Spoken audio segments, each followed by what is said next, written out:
ಕುಮಾರ್ ಅಂತ ಕರೆ ಮಾಡಿದ್ದಾರೆ. ನಮಸ್ಕಾರ ಕುಮಾರ್ ಅವರೇ. ನಮಸ್ತೆ ಮೇಡಮ್. ಸ್ವಲ್ಪ ಜೋರಾಗಿ ಮಾತಾಡಿ, ಕೇಳಿಸ್ತಿಲ್ಲ ನೀವು ಮಾತಾಡೋದು. ನಮಸ್ತೆ ಮೇಡಮ್. ಓಕೆ, ಕೇಳ್ತಾ ಇಲ್ವಲ್ಲ?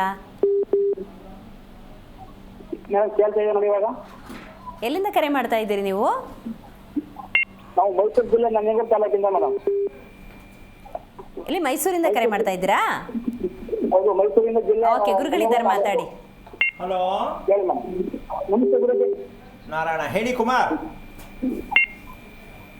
ಗುರುಜಿ ನಮಸ್ತೆ. ನಮಸ್ತೆ, ಹೇಳಿ ಕುಮಾರ್. ಗುರುಜಿ ನೀವು ಟಿವಿ ನೋಡ್ಕೊಂಡು ಮಾತಾಡ್ಬಿಡಿ ಕುಮಾರ್ ಅವರೇ. ನೇರವಾಗಿ ಫೋನಲ್ಲಿ ಮಾತಾಡಿ, ಪ್ರಶ್ನೆ ಕೇಳಿ. ಪ್ರಶ್ನೆ ಕೇಳಿ. ಹಲೋ ಗುರುಜಿ ನಮಸ್ತೆ. ಗುರುಜಿ ನಾರಾಯಣ, ಹೇಳಿ ಕುಮಾರ್. ಗುರುಜಿ ನಮ್ಗೆ ಇರೋದು ಬಾಡಿಗೆ ಮನೆ, ಬಾಡಿಗೆ ಬಾಡಿಗೆ ಮನೆ. ಬಾಡಿಗೆ ಮನೇಲಿ ಇದ್ದೀವಿ. ಹಾ, ನಮಗೆ ಸ್ವಲ್ಪ ಸಾಲದ್ದು ಹೊರೆ ಜಾಸ್ತಿ ಗುರುಜಿ. ಸಾಲ ತಿಂತಿಲ್ಲ, ಸಾಲದ ಹೊರೆ. ಸಾಲದ ಹೊರೆ ಜಾಸ್ತಿ ಇದೆ. ಏನ್ ನಕ್ಷತ್ರ ಕುಮಾರ್? ಗುರುಜಿ ರಾಶಿನಾಗ ರಾಶಿ ಮಿಥುನ ರಾಶಿ ಬಿಟ್ಟಿದ್ದು ಏನು ಗೊತ್ತಿಲ್ಲ ಗುರುಜಿ. ಏನ್ ಓದಿದ್ಯಾ ಅಣ್ಣ? ನಾವು SSLC ಗುರುಜಿ ಫೇಲು. ನಿಮ್ ತಂದೆಯಲ್ಲಿ ತಂದೆ ತೀರಾಗಿದ್ದಾರೆ. ಎಷ್ಟು ವರ್ಷ ಆಯ್ತು? ಅವ್ರ ತೀರ ಒಂದು 7 ವರ್ಷ ಆಯ್ತು. ಏನಾಗಿತ್ತು ಅಪ್ಪಂಗೆ? ಸೂಸೈಡ್ ಮಾಡ್ಕೊಂಡಿದ್ದಾನೆ. ಹಾ, ನೀವ್ ಎಷ್ಟು ಜನ ಮಕ್ಕಳು? ಅವಿಬ್ರು. ನೀನೇ ದೊಡ್ಡವನಾ? ಹೌದು ಗುರುಜಿ, ನಾನೇ ಇರೇ ಅವನು. ನಿಮ್ಮ ಅಪ್ಪನಿಗೆ ಏನ್ ಮಾಡ್ದಣ್ಣ? ಸತ್ತ ಎಷ್ಟು ದಿನಕ್ಕೆ ಕಾರ್ಯ ಮಾಡ್ದೆ? ನಾವು ಮನೆ, ಏನು ಮನೆಯಲ್ಲೇ ಫೋಟೋ ಇಟ್ಬಿಟ್ಟು ಊಟ ಹಾಕಿದ್ದ? ಹೌದು, ಮನೇಲಿ ಫೋಟೋ ಇಟ್ಬಿಟ್ಟು ದುರ್ಗಾ ಪೂಜೆ ಮಾಡ್ತಿದ್ವು. ಎಲ್ಲಿ ಪೂಜೆ ಮಾಡಿಸಿದ್ದು? ದುರ್ಗಾ ಪೂಜೆ ಮಾಡಿದ್ವು. ಅಣ್ಣ, ಒಂದು ನಿಮ್ ತಂದೆ ಸತ್ತಿರ್ತಕ್ಕಂಥದ್ದು ದುರ್ಮರಣ, ಗೊತ್ತಾಯ್ತಾ? ಸರಿ ಗುರುಜಿ. ಅವ್ರಿಗೆ ಏನ್ ಮಾಡ್ಬೇಕು? ನಿನ್ ಮನೇಲಿ ಫೋಟೋ ಇಟ್ಬಿಟ್ಟು ಊಟ ಹಾಕ್ಬಿಟ್ಟು, ಹೆಂಗಣ್ಣ ಇದು ಕತೆ? ಜೀವನದಲ್ಲಿ ನೀನು ಹಗಲು ರಾತ್ರಿ ಏನು ವ್ಯತ್ಯಾಸ ಇಲ್ಲದೆ ಅಲಿಬೇಕಾಗತ್ತೆ ನಡ್ಕೊಂಡು. ರಾತ್ರಿ ಆಯ್ತಾ ಬೆಳಗ್ಗಾಯ್ತಾ ಏನು ಗೊತ್ತಾಗಲ್ಲ. ಅದಕ್ಕೋಸ್ಕರ ನಿನ್ ಫೋನು ಸರಿಯಾಗಿ ಕೇಳಿಸ್ತಾ ಇಲ್ಲ. ಏನ್ ಕೇಳಿಸ್ತಾ ನನ್ಗೆ ಗೊತ್ತಿಲ್ಲ. ಮೊದಲು ನಿಮ್ಮ ಅಪ್ಪನಿಗೆ ಕಾರ್ಯ ಮಾಡ್ತಕ್ಕಂಥ ವಿಧಿವಿಧಾನಗಳನ್ನ ತಿಳ್ಕೊ. ಏನು ಬೇಕು ನಿನ್ಗೆ ಎಲ್ಲ ಸಿಕ್ಕಿಬಿಡುತ್ತೆ. ಎಲ್ಲೂ ತಲೆ ಕೆಡಿಸ್ಕೊಬೇಡ. ಫಸ್ಟ್ ನಮ್ಮ ಅಪ್ಪನಿಗೆ ನಾನು ಏನು ಕ್ರಮದಲ್ಲಿ ಮಾಡಿದ್ರೆ ಒಳ್ಳೇದು, ಎಲ್ಲಿ ಮಾಡಿದ್ರೆ ಒಳ್ಳೇದು, ಅಷ್ಟು ತಿಳ್ಕೊ ಸಾಕು. ಒಳ್ಳೇದಾಗ್ಲಿ. ಓಕೆ, ಚೈತ್ರ ಅಂತ ಕರೆ ಮಾಡಿದ್ದಾರೆ. ನಮಸ್ಕಾರ ಚೈತ್ರ ಅವರೇ. ಚೈತ್ರ ಅವರೇ, ಕೊಪ್ಪಳದಿಂದ ಕರೆ ಮಾಡ್ತಿದ್ದೀರಾ? ಹಲೋ, ಕೊಪ್ಪಳದಿಂದ ಕರೆ ಮಾಡ್ತಿದ್ದೀರಾ ಚೈತ್ರ? ಹಾ ಮೇಡಮ್. ಓಕೆ, ಗುರುಗಳಿದ್ದಾರೆ, ಮಾತಾಡಿ. ಹಲೋ. ಹಲೋ, ನಮಸ್ತೆ ಗುರುಗಳೇ. ನಾರಾಯಣ, ಹೇಳಮ್ಮ ಚೈತ್ರ, ಏನಾಗಬೇಕು? ಮೊನ್ನೆ ಕಾಲ್ ಮಾಡಿದ್ದೆ ಗುರುಗಳೇ. ಅದು ನನ್ನ ಮಗಳ ಬಗ್ಗೆ ಕೇಳ್ಬೇಕಾಯ್ತು. ನಮ್ಮ ಸರ್ ಕೇಳ್ಕೊ ಅಂತ ಹೇಳಿದ್ರು. ಏನ್ ಬೇಕು? ನಾವು ವಚನಾಶ್ರಯ ಅಂತ ಹೇಳಿ ಗುರುಜಿ, ನಾವು ರೋಡಿ ನಕ್ಷತ್ರ ಅಂತ ಹೇಳಿ ಅವರು. ನನಗೆ ಆಗ್ತಾ ಇಲ್ಲ, ನಾನು ಹೇಳಕ್ಕಾಗ್ತಾ ಇಲ್ಲ. ಏನ್ ಕೇಳಬೇಕು? ನೇರವಾಗಿ ಕೇಳಮ್ಮ. ಏನ್ ಆಗ್ಬೇಕಿತ್ತು? ಅವಳು ಬರೇ ಮಾತೆ ಒಟ್ಟ ಕೇಳ್ತಾ ಇಲ್ಲ ಗುರುಜಿ. ಅವಳು ಇವಾಗ 8 ವರ್ಷ ಅವಳಿಗೆ. ಏನ್ ಹೇಳಿದ್ರು ಓದೋದಿಲ್ಲ, ಬರೆಯೋದಿಲ್ಲ, ಒಟ್ಟ ಏನು ತಿಳ್ಕೊಳೋದೇ ಇಲ್ಲ ಗುರುಜಿ. ಅದಕ್ಕೆ ಕೇಳ್ಬೇಕಾಯ್ತು ಅವಳ ಬಗ್ಗೆ. ಅವಳ ನಕ್ಷತ್ರ ಏನಮ್ಮ? ರೋಹಿಣಿ ನಕ್ಷತ್ರ ಅಂತ ಹೇಳಿ. ಓಕೆ. ನಿಮ್ಮ ಯಜಮಾನ್ರು ಏನಮ್ಮ ಮಾಡ್ತಾರೆ? ಡಿಸ್ಟ್ರಿಕ್ಟ್ ಫೈರ್ ಆಫೀಸರ್ ಇದ್ದಾರೆ ಗುರುಜಿ. ಓಕೆ. ನಿಮ್ಮ ಯಜಮಾನ್ರಿಗೆ ಇದೆಲ್ಲ ನಂಬಿಕೆ ಇದೆಯೇನಮ್ಮ? ಹಾ ಗುರುಜಿ, ನಂಬಿಕೆ ಇದೆ ಗುರುಜಿ. ಹಾಗಿದ್ದ ಮೇಲೆ ಆ ಮಗು ಆರೋಗ್ಯ ಕೆಟ್ಟಿದೆ, ತಿಳ್ಕೋಬೇಕು ಅಂತ ಜ್ಞಾನ ಬೇಡವೇನಮ್ಮ ನಿಮ್ಮಿಬ್ಬರಿಗೂ? ಮಗು ಓದಲ್ಲ, ಬರೆಯಲ್ಲ, ಹೇಳು ಮಾತು ಕೇಳಲ್ಲ ಅಂತ ಹೇಳ್ತೀರಿ ಹೊರ್ತು, ಆ ಮಗು ಕಾಲಲ್ಲಿ ನೋವು ಬರುತ್ತೆ, ಇಮ್ಮಡಿಯಲ್ಲಿ ನೋವು ಬರುತ್ತೆ. ಎಲ್ಲಿ ನೋವು ಬರುತ್ತೆ ಅಂತ ಹೇಳಿದೆ ಮಗು?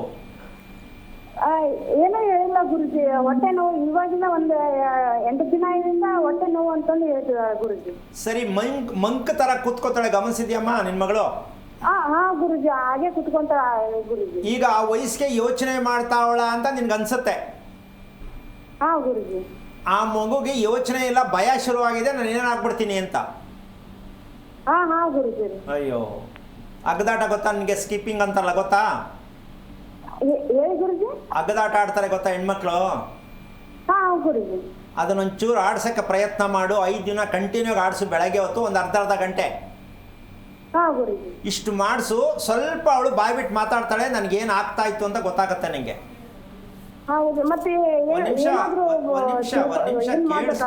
ಒಂದ್ ನಿಮಿಷ ಕೇಳಿಸ್ಕೊ. ಇದಾದ್ಮೇಲೆ ನಿಮ್ಮ ಯಜಮಾನ್ರಿಗೆ ಹೇಳೋರಿ ಇದು ಮಾಡೋದಕ್ಕೆ ಸ್ವಲ್ಪ ಹುಡುಗಿ ಒಂಚೂರು ಚೇತರಿಸ್ಕೊಂಡು ಖುಷಿಯಾಗಿದ್ದಾಳೆ, ಮುಂದಕ್ಕೆ ನಾವು ಗುರುಗಳ ಹತ್ರ ತಿಳ್ಕೊಳ್ಳೋಣ ಅಂತ ಹೇಳಿ ನೀವು ನಿಮ್ಮ ಯಜಮಾನರು ಮನಸ್ಸು ಮಾಡಿ ಮಗು ಕರ್ಕೊಂಡು ಬಂದರೆ, ನೀವು ಮಾತಾಡಬೇಡಿ, ಕೂತ್ಕೊಳ್ಳಿ, ನಾನು ಮಗು ಮಾತಾಡಿಸ್ತೀನಿ, ಕೇಳ್ಕೊಂಡು ಬರ್ಕೊಳ್ಳಿ. ನಿಮ್ಮ ಮಗು ಬಗ್ಗೆ ನಾನು ಪರಿಚಯ ಮಾಡಿಸ್ಕೊಡ್ತೀನಿ. ಈ ಸತ್ಯ ತಿಳ್ಕೊಂಡ್ರೆ ನಿಮ್ಮ ಮಗು ಸತ್ಯ ಅರ್ಥ ಆಗತ್ತೆ. ಗಾಬರಿ ಆಗಬೇಡಮ್ಮ, ಫಸ್ಟ್ ಇದನ್ನು ಮಾಡಿಸು. ಮತ್ತು ಬಾಳೆ ಎಲೆಯಲ್ಲಿ ತಾಜಾ ಊಟ ಅವಾಗ ಮಾಡಿದ್ದು ಅವಾಗಲೇ ಕೊಡು. ಬೆಳಗ್ಗೆದು ಮಧ್ಯಾಹ್ನ ಸಂಜೆ ಕೊಡಬೇಡ, ನೀನು ಊಟ ಮಾಡಬೇಡ, ಫ್ರೆಶ್ ಆಗಿರೋದನ್ನೇ ಮಾಡು. ಮತ್ತು ಮಾತಾಡ್ಕೊಂಡು ಊಟ ಮಾಡಬೇಡ, ನೀನು ಕೂಡ ನಿನ್ನ ಮಗುವು ಮಾತಾಡ್ಕೊಂಡು ತಿನ್ನಬೇಡ ಅಂತ ಹೇಳು. ಇಷ್ಟನ್ನ ಮಾಡಿಸು, ಸಾಕಷ್ಟು ಬದಲಾವಣೆ ಆಗುತ್ತೆ. ಒಳ್ಳೇದಾಗಲಿ. ದಾವಣಗೆರೆಯಿಂದ ರವಿ ಅಂತ ಕರೆ ಮಾಡಿದ್ದಾರೆ. ನಮಸ್ಕಾರ ರವಿ ಅವರೇ. ನಮಸ್ಕಾರ ಮೇಡಮ್. ಓಕೆ, ಗುರುಗಳಿದ್ದಾರೆ, ಮಾತಾಡಿ, ಪ್ರಶ್ನೆ ಕೇಳಿ. ಹೇಳಿ ರವಿ ಅವರೇ. ನಮ್ಮ ಬ್ರದರ್ ಒಂದು ಲಗ್ನ ಆಗಿದೆ ಸರ್, ಚೆನ್ನೈನ ನೋಡ್ತೀವಿ ಸರ್. ಏನು ನಕ್ಷತ್ರ ಒಂದು? ಅವನು ತುಲಾರಾಶಿ ರೀ. ಸುಮ್ಮನೆ ತುಲಾರಾಶಿ ಅಂತ ನಾನು ಕೇಳಿದ ನಕ್ಷತ್ರ, ನೀವು ಹೇಳ್ತೇವೆ ತುಲಾರಾಶಿ ಅಂತ ನಾನೇನು ಹೇಳಿ? ನಕ್ಷತ್ರ ಏನು? ನಕ್ಷತ್ರ ಗೊತ್ತಿಲ್ಲ ಸರ್. ದಯವಿಟ್ಟು ನಕ್ಷತ್ರ ತಿಳ್ಕೊಳ್ಳಿ. ಫಸ್ಟು ನಕ್ಷತ್ರ ತಿಳ್ಕೊಳ್ಳದೆ ದಯವಿಟ್ಟು ಯಾರು ಕರೆ ಮಾಡಬೇಡಿ. ನಕ್ಷತ್ರಗಳಿಲ್ಲದೆ ದಯವಿಟ್ಟು ಕರೆಗಳು ತಗೊಳ್ಳೋದು ಬೇಡ, ಕರೆಗಳು ಮಾಡೋದು ಬೇಡ. ಈ ಮೂಲಕ ಹೇಳಕ್ಕೆ ಇಷ್ಟಪಡ್ತೀನಿ, ನಕ್ಷತ್ರ ಇಲ್ಲದೆ ಯಾರಿಗೂ ವಿಚಾರ ಹೇಳಲಿಕ್ಕಾಗಲ್ಲ. ಸಮಯ ವ್ಯರ್ಥ ಮಾಡ್ಕೊಂಡು ಬೇರೆಯವ್ರಿಗೆ ತೊಂದರೆ ಕೊಡಬೇಡಿ.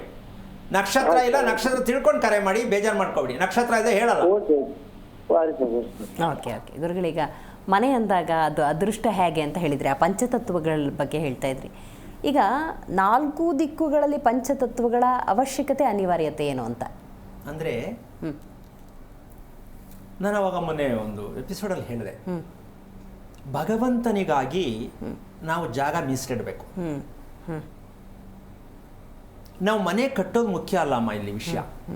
ಮನೆ ಸುತ್ತ ಜಾಗ ಬಿಡ್ತಕ್ಕಂಥ ತೀರ್ಮಾನ ನಾವು ತಗೊಳ್ಳಿಲ್ಲ ಅಂದರೆ ನಾವು ಸತ್ತಿದ್ದೀವಿ ಅಂತ ತೀರ್ಮಾನ.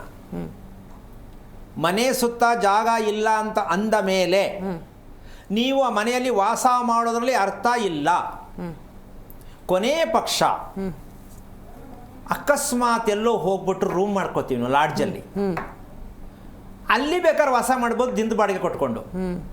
ಈ ಥರ ಮನೆಯಲ್ಲಿ ವಾಸ ಮಾಡೋದಕ್ಕಿಂತ ಯಾಕೆ ಮಾತು ಹೇಳ್ತೀನಿ ಅಂದರೆ, ನಮಗೆ ನಮ್ಮ ಬದುಕಿನ ಮೌಲ್ಯಗಳು ಗೊತ್ತಾಗಬೇಕು ಅಂದರೆ ನಾವು ವಾಸ ಮಾಡುವ ಮನೆಯ ಸತ್ಯವನ್ನು ನಾವು ತಿಳ್ಕೊಳ್ಳಿಲ್ಲ ಅಂದರೆ ಮನೆ ಕಟ್ಟಕ್ಕೆ ಹೋಗಬಾರ್ದು. ಜಿ ಕನ್ನಡ ನ್ಯೂಸ್ ಈಗ ನಿಮ್ಮ ಮನೆಯಲ್ಲೇ ನೋಡಿ, ಎಲ್ಲ ಕೇಬಲ್ಗಳಲ್ಲಿ ಈಗ ಲಭ್ಯ.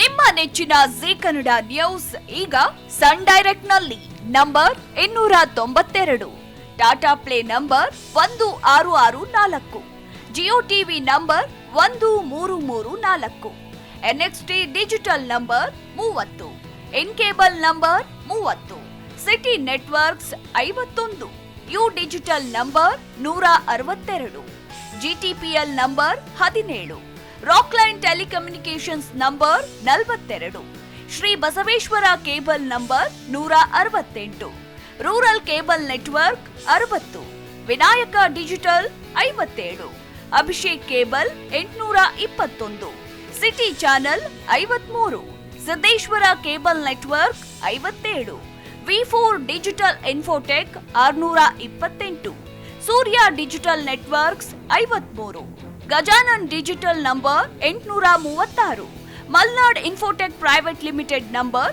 56, Metrocast number 830, Victory Digital number 167ರಲ್ಲಿ ನೋಡಿ ಆನಂದಿಸಿ.